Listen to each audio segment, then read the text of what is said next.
Hello, just wanted to show you my reading nook that I've put together over time. It's just a corner of my bedroom. I live in a one-bedroom apartment, so I don't have a ton of space to work with. I'm actually sitting on my bed right now. I don't know how that is for the feng shui of my bedroom arrangement. A bit crowded, but I really like this space. I feel like it's peaceful. I'm always happy to sit down here and read the cards and journal. And, I use this space for adding stuff to my planner and things like that as well. If I had to describe my taste or what I like, it's probably like a Ghibli film or Ghibli or whatever it is. If I had a mood board, it would probably just be images from films like that. Or I'm not a minimalist. I like the eye to have a lot of things to land on. And I think that's true here. There's always a lot to look at. Might look a bit cluttered to people, maybe.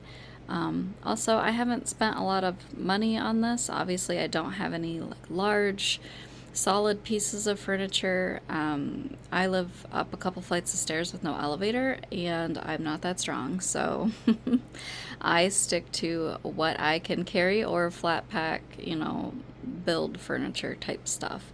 So everything you see, this bookshelf over here, the brown organizer, the white shelves there, even this table, all of things that I found at a thrift store or an estate sale. The table I think used to be formerly retail, because you can see there's a big lip on it. It's like a big wall on it. It's not a flat top table. It has an indent, and I've lined it with a shower curtain, which I should probably pick a different color, or a dark color instead of white, but just wanted something to protect it from water and dirt from the plants for a bit. But yeah, most things you see. This table is even from Aldi, so that's a discount store that I really love. This chair, which I like, and I actually wish I had one more of it. That came from a thrift store as well. Yeah, any plant containers, those are all estate sales. Little decor items like picture frames and stuff like that, thrift store. Yeah, I don't put a lot of money into anything. The organizer at the back with the cloth bins, that's from the dollar store. So, yeah, the fairy lights were cheapy little ones I got. I purchased those retail, of course, but those little signs are just from the dollar store. They made me laugh, and I liked the purple. They were just things that they had around Halloween. And I'm not going to walk around too much because it's still light outside. I just don't want to show people the outside of where I live. Not that I'm super popular or anything, but I don't know. I don't want to people to know where I live. But yeah, and the number of plants here isn't really indicative of my skill. I would say, I saw a post once that said, people admire my skill with plants, but it's just that I've been willing to kill in high numbers, and that's true for me as well. These are not the product of careful skill. They're simply the survivors of my reign of terror and frequent droughts and gross negligence. So if you need a plant and aren't great with plants, these are all excellent choices. We've got the spider plant over there, the big one, and the one in the corner is also a spider plant, and I just recently got that one, so that's why it still looks well adjusted. A snake plant, those are easy. This over here is a spiderwort. It comes in a variety of colors. There's even some fuzzy ones, things like that. Those are very easy to. This wood is from Habitat for Humanity. They had some cut pieces with a live edge, and I thought that was really cool. It's just a place where I put stuff, doodads. I wouldn't call it an altar because I don't do anything with intention. It's more of a place just to hold my month and year cards. My month card is Temperance. My year card is Knight of Pentacles. And then this here is actually just a lamp. It stopped working, so I cut out the electrical cords, and I just used one of the posts so that it was shorter. And so, yeah, I can put a plant in it is basically my life motto. So, yeah, cheap decor. So, that's all. Down here we've got tarot decks, and this is also tarot decks. Woo! And the bottom is like tools like matches or chalk or whatever, that sort of thing. I've got little doodads again over here, and then books. Woo! And then the desk is over here. I've just got a tapestry background, kind of separate, a cheap room divider to separate it from the rest of the room. And yeah, and here I've got my desk layout. I'll show that in a bit more detail later. Under here I've got my oracle decks. It's just like a bathroom or kitchen organizer, and then up here it's just another thing from Dollar Tree. I liked that it kind of looks like a rune. I don't know anything about runes. It's not a rune. I'm just saying that's what it made me think of, okay? But yeah, so there we go. I just think this is a really peaceful space that I like to hang out in, and I like the vibe. So hopefully you enjoyed as well. All right, I'll get back to the tarot cards. Hello, ignore my horrible nails right now. I actually did some repotting and grooming of my plants that was sorely needed, and of course I just absolutely destroyed my nail polish. I just paint them myself. I don't go get them done or anything fancy like that, so they can't stand up to actual just straight up digging in the dirt. But anyways, I really wanted to record this during my lunchtime and kind of practice, you know, getting things done when I think of them instead of putting them off because, oh, my nails don't look good or whatever. So here's to getting things out there. I'm also trying recording on my phone instead of a tablet this time. I think the camera on it is pretty good because it is a pretty new phone. And I actually think it can show a little bit more of what's going on instead of always being really zoomed in up close like the tablet is. And this way I think it can actually pick up my voice better so I don't have to use the microphone. We'll see how the actual audio turns out, but maybe this will be a slight improvement because I'm probably never going to be fancy and get like an actual camera or like an expensive microphone. I don't know. I just look for little doodads. You know, I'll buy crystals at crystal shops, maybe some decor from there, but not really. Usually most of what I have is thrifted, and I have shown this stuff in like a previous video, like the frames are thrifted. This cowbell was from an estate sale. Same with this bell that's from a thrift store, and all that sort of thing. And then I actually have, let me open the drawer on this desk. A lot of my tarots are right in here. I can see an argument for maybe putting them all in the same boxes so that you can see all of their backs. Right now I'm still enjoying these little boxes that were from the dollar store. I just like them. They're cute. They were out around the Halloween time of year. So I've just kind of stuck with keeping them in there. And sometimes the backs of cards are ugly, so, you know. I was going to show what I've been doing this August in terms of my reading. I did a video a little while ago about my daily tarot practice, and honestly, well, it was probably a long time ago, but honestly, it really hasn't changed that much. So I'm mostly just talking about the decks I'm using for this month and how they're kind of working out. So the first thing I do is like a daily draw. This was today's, the Ace of Jars, which is the Ace of Cups. And this is from the B Tarot. And these are the backs on those. And I've really enjoyed using this deck. I picked it because of the time of year. It's like late summer. It's really hot out. So the nature imagery, look at these magnolias. I think that's what they are, right? Is just really suitable for this time of year. I don't always pick a deck based on season, but on occasion I do. And I love bees.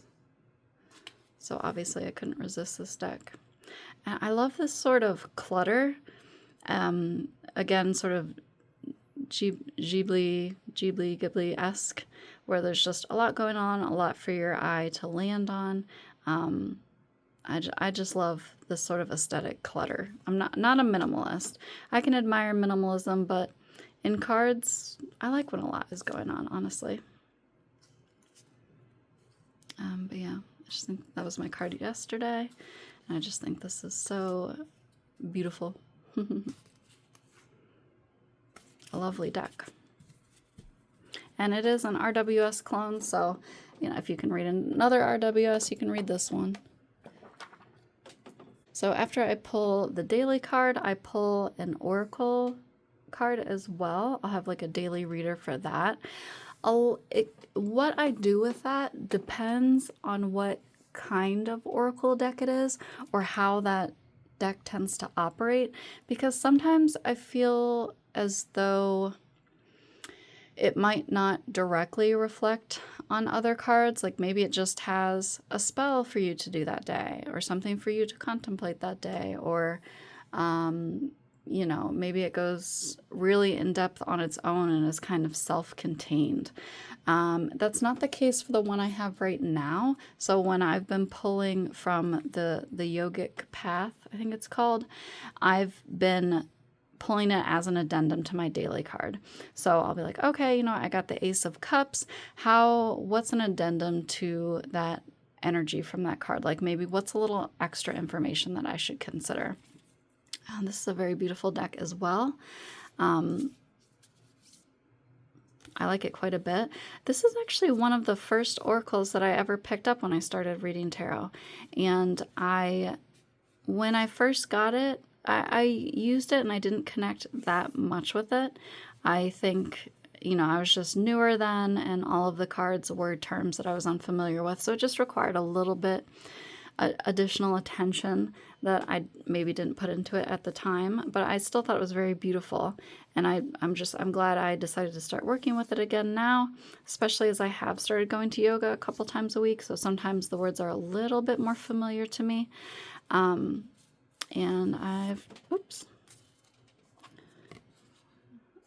yeah, so I've enjoyed working with this deck, and I really like the art style.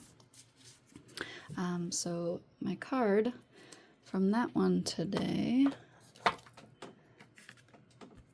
was this one here, Bhakti.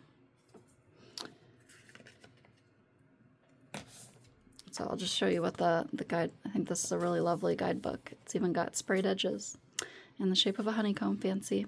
But let me find the Ace of Cups for this one.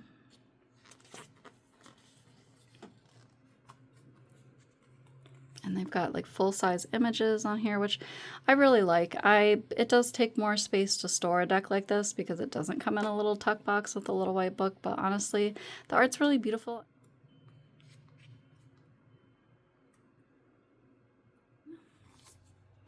And then the card I pulled, the Oracle.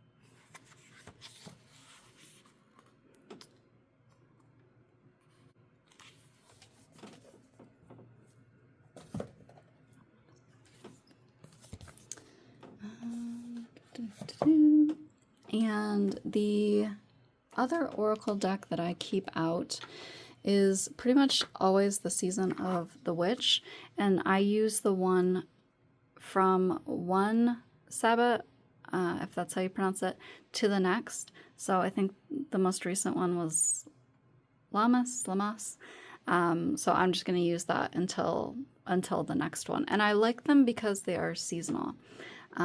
If I were... I think previously in a video I said that I was just pulling, like shuffling and pulling one per day, and then maybe trying to embody what was on the card that day. You know, maybe it's a bike ride, maybe it's ice skating, maybe it's going on a walk or something like that, because it's such seasonal activities, like going to an apple orchard or something. You know, I really enjoy having that seasonal aspect and the encouragement to enjoy and connect with the land and the weather and time as it passes. That's so valuable to me that, you know, even if I'm not saying that I do extensive celebrating or rituals on those Sabbaths or anything. I don't honestly know that much about them, although I've been trying to kind of learn here and there. I like the seasonality of these decks. So what I've been doing now actually is I'll flip through them, just looking through maybe I don't really look at this bottom part because it's, you know, maybe like a deeper message, I just look at the keywords and the image, and I'll just pick something from that day. Or I'll try to incorporate it in there. So it's a little bit more intentional picking. And then I will read the message and what is in the guidebook. And sometimes that does have like a deeper meaning or a deeper application to me. But often, very often, I will just pick this, maybe because I intend to bake that day, or because I look at this and think, oh, you know what, there's a recipe that I always like to have this time of year, something like that. I haven't had it in a long time. How about I, go in the kitchen and bake something? So that's kind of how I'm using it right now. Honestly, these are essentially year-round decks for me. I have all of them by now, and I'm probably going to continue using them. I just find them a very helpful tool for me personally. And then the last deck I've really been working with is a spread deck. I don't know, I call it that. I've got like my daily draw decks. Usually they have a larger guidebook because, I'll spend more time on a daily draw card, whereas a spread deck, I kind of just want something quick and easy. So a little white book like this came with is fine. And I actually just found this deck recently. I found it at Second and Charles, which is a used bookstore. They also have new books and everything like that, which is great. So you can find what you want and some cheaper used options. And I'm glad I picked it up. The box was decorative. Let me grab that for you.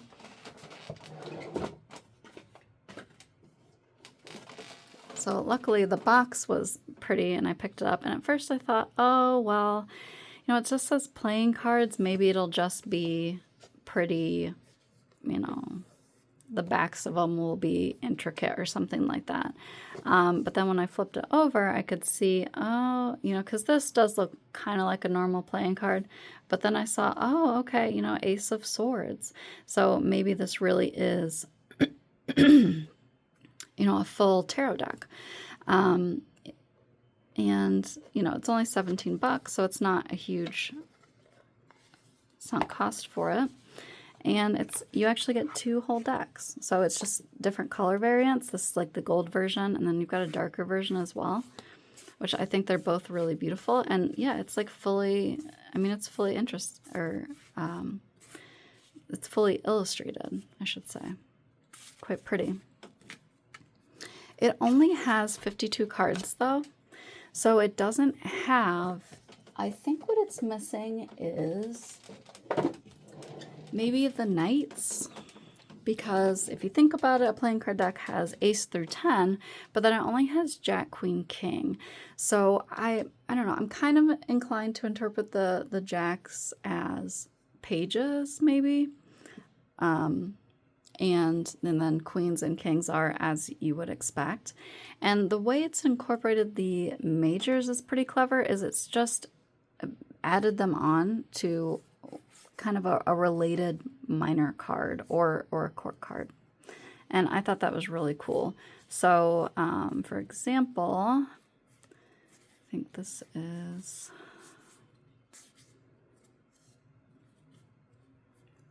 I think we've got the Moon card here on the 8 of Cups.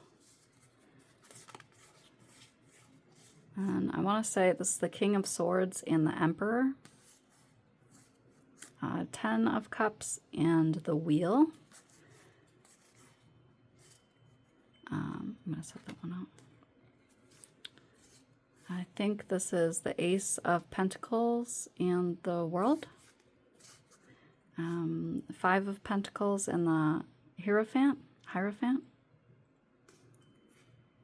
So I think you get some really interesting readings for it, because really you're getting, here, let me change.